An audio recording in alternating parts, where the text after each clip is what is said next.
ശക്തമായ മഴയിൽ വെള്ളപ്പൊക്കം. വിശദമായി നോക്കാം. ആദ്യം തന്നെ വീഡിയോ ലൈക്ക് ചെയ്ത് കാണുക. ചാനൽ സബ്സ്ക്രൈബ് ചെയ്യാത്തവർ സബ്സ്ക്രൈബ് ചെയ്ത് തൊട്ടടുത്തുള്ള ബെല്ലൈക്കൺ എനേബിൾ ചെയ്യുക.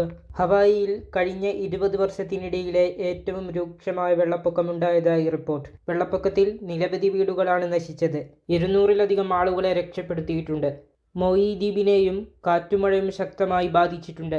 കനത്ത മഴവെള്ളപ്പാച്ചിലിൽ നദീതടങ്ങൾ തകർന്നു. പാലങ്ങളും റോഡുകളും തകർന്നു. വാഹനങ്ങൾ വെള്ളത്തിൽ ഒഴുകിപ്പോയി.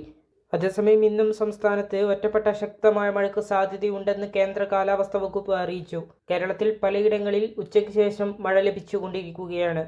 ഒറ്റപ്പെട്ട ഇടങ്ങളിൽ ഇടിമിന്നലോട് കൂടിയ മഴയ്ക്കും മണിക്കൂറിൽ 40 മുതൽ 50 കിലോമീറ്റർ വരെ വേഗതയിൽ ശക്തമായ കാറ്റിനും നാളെ മുതൽ ഏപ്രിൽ 2 വരെ ഇടിമിന്നലോട് കൂടിയ മഴയ്ക്കും സാധ്യതയുണ്ടെന്നും കേന്ദ്ര കാലാവസ്ഥാ വകുപ്പ് അറിയിക്കുന്നു.